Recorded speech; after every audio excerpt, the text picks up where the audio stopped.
نحمدہ ونصلی ونسلم علی رسول الکریم اما بعد۔ سبق نمبر 5 کا یہ دوسرا حصہ ہے۔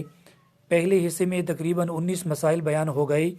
جن کی وجہ سے روزے میں کوئی فرق نہیں آتا تھا یا جن کی وجہ سے صرف روزہ مکروہ ہو جاتا تھا۔ یہاں سے مسئلہ نمبر 20 سے لے کر آگے جو مسائل ہیں ان کو انشاءاللہ بیان کروں گا۔ مسئلہ نمبر 20 یہ ہے کہ اگر کسی کو روزے کی حالت میں خود بخود الٹی آ گئی تو اس سے روزے میں کوئی فرق نہیں آتا، چاہے وہ الٹی توڑی ہو یا زیادہ ہو،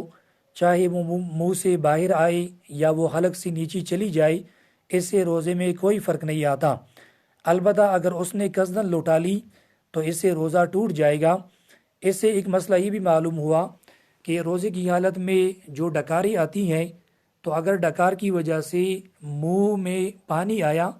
اور وہ پانی پھر خود بخود نیچے چلا گیا تو اس سے روزے میں کوئی فرق نہیں آئے گا۔ مسئلہ نمبر 21، اگر کسی نے قصداً الٹیاں کی تو اس صورت میں اگر وہ الٹیاں منہ بھر کر ہو تو اس سے روزہ فاسد ہوگا، اور اگر منہ بھر کر نہ ہو تو چاہے وہ منہ سے باہر آئے یا حلق کے اندر خود بخود چلی جائے، اس سے روزے میں کوئی فرق نہیں آئے گا۔ البتہ اگر اس نے قصداً لوٹا لی تو پھر اس صورت میں بھی روزہ فاسد ہو جائے گا۔ مسئلہ نمبر 22 یہ ہے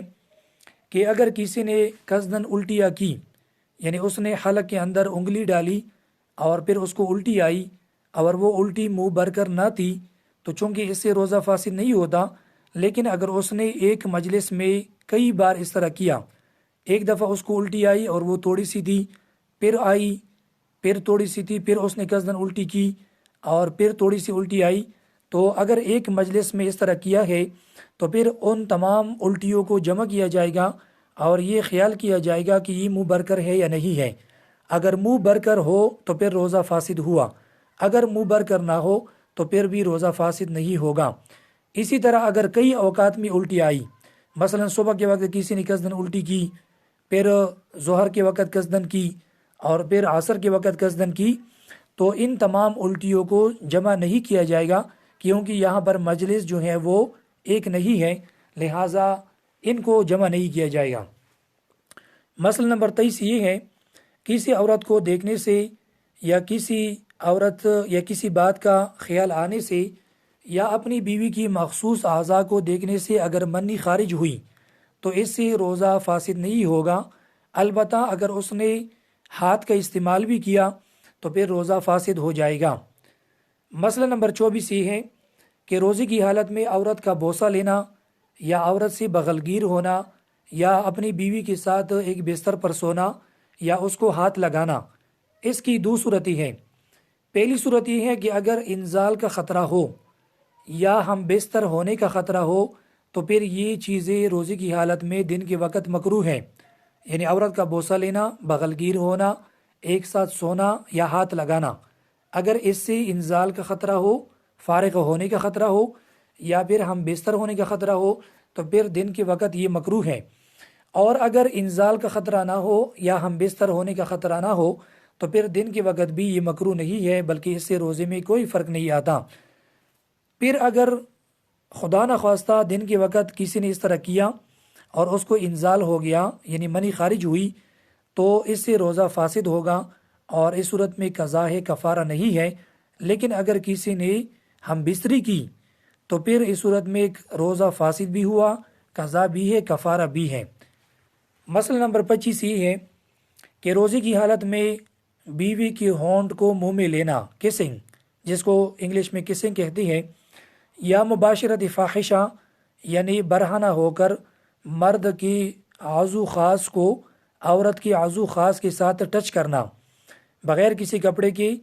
تو روزے کی حالت میں دن کے وقت یہ مکروہ ہے، چاہے انزال کا خطرہ ہو یا نہ ہو، چاہے ہم بستر ہونے کا خطرہ ہو یا نہ ہو، یہ دو چیزیں روزے کی حالت میں مکروہ ہیں۔ مسئلہ نمبر 26، روزے کی حالت میں آنکھ میں سرما لگانا یا آنکھ میں دوائی ڈالنا، اس سے روزے میں کوئی فرق نہیں آتا۔ اسی طرح یہاں ضمنی طور پر ایک دو مسائل اور بھی ہے۔ روزے کی حالت میں ناک میں دوائی ڈالنا یا سپرے کرنا، اس سے روزہ مطلقاً فاسد ہوتا ہے۔ اسی طرح کان کے بارے میں تھوڑی سی تفصیل ہے۔ کان کے بارے میں جو ہمارے قدیم فقہائے کرام رحمہ اللہ نے جو مسئلہ لکھا ہے، انہوں نے مسئلہ یہ لکھا ہے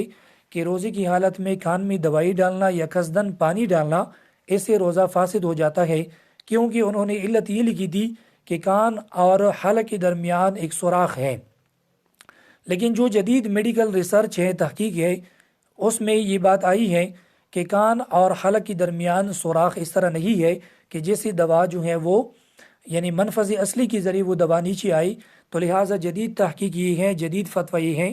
کہ اگر کسی کا کان کا پردہ بالکل صحیح سالم ہے، کان میں سوراخ نہیں ہے یعنی پردے میں،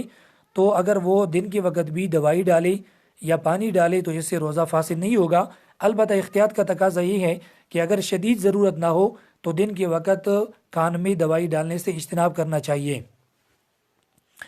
مسئلہ نمبر 27، مرد کے لیے اپلے آلے تناسل میں یعنی ذکر کی سوراخ میں دوائی ڈالنے سے یا دوائی لگانے سے روزے میں کوئی فرق نہیں آتا، چاہے وہ پچکاری کے ذریعے لگائی یا ویسے کسی اور ذریعے سے لگائی۔ تو مرد کے لیے یہ حکم ہے، عورت کے لیے شرمگاہ میں یعنی آگے شرمگاہ میں، پیشاب کی شرمگاہ میں مسئلے جو ہیں وہ الگ ہے، ان کو انشاءاللہ پھر آگے جو ہے نا میں بیان کروں گا۔ مسئلہ نمبر 28 یہ ہے کہ اگر سر میں زخم ہے تو سر کے زخم میں دوا لگانے سے بھی روزے میں کوئی فرق نہیں آتا، جدید فتویٰ اسی پر ہے۔ مسئلہ نمبر 28، اگر کسی کی پیٹ میں زخم ہے تو اس میں دوائی لگانے کے بارے میں یہ تفصیل ہے کہ اگر وہ دوائی معدے تک پہنچتی ہو یا آنت تک پہنچتی ہو تو اس سے روزہ پھر فاسد ہوگا، اور اگر وہ زخم ایسا ہے کہ اس کی دوائی معدے میں سٹومک یا آنت میں انٹسٹائن میں نہیں پہنچتی تو پھر اس سے بھی روزہ فاسد نہیں ہوگا۔ مسئلہ نمبر 30 یہ ہے کہ اگر کوئی گردے کا بیمار ہے، مریض ہے،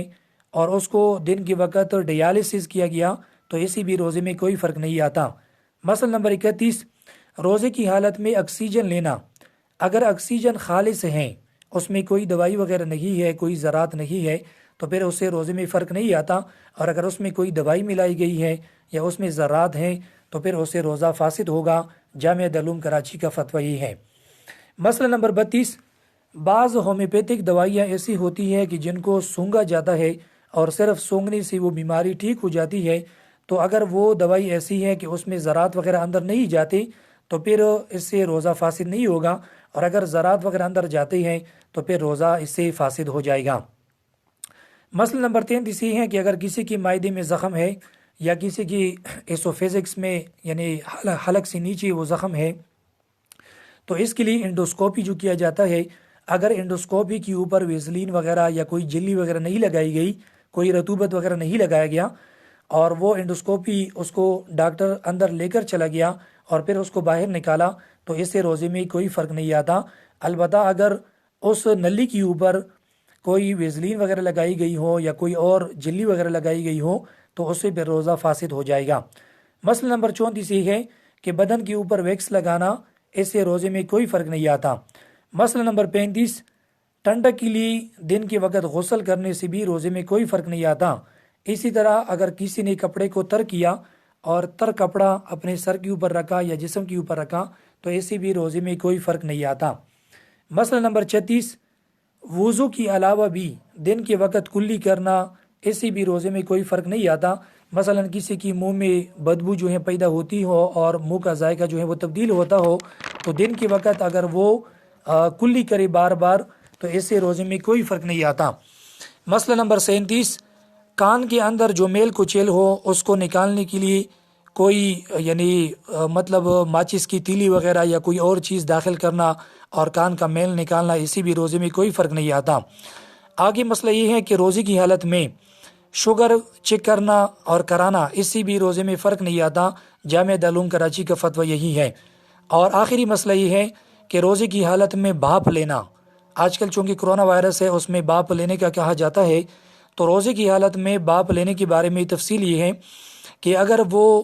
بھاپ لیا جائے اور اس کے اندر کوئی دوائی وغیرہ ہو یا نہ ہو تو اس سے چونکہ پانی کی جو ذرات ہے وہ اندر چلے جاتے ہیں منہ کی ذریعے یا ناک کی ذریعے، تو اس سے روزہ فاسد ہو جاتا ہے۔ جامعہ علوم کراچی اور جامعہ بناوری ٹاؤن کا فتویٰ یہی ہے۔ یہ تقریباً چند مسائل تھے کہ جو ضروری تھے، انشاءاللہ آگے بھی مسائل بیان ہوتے رہیں گے۔ وآخر دعوانا الحمدللہ رب العالمین۔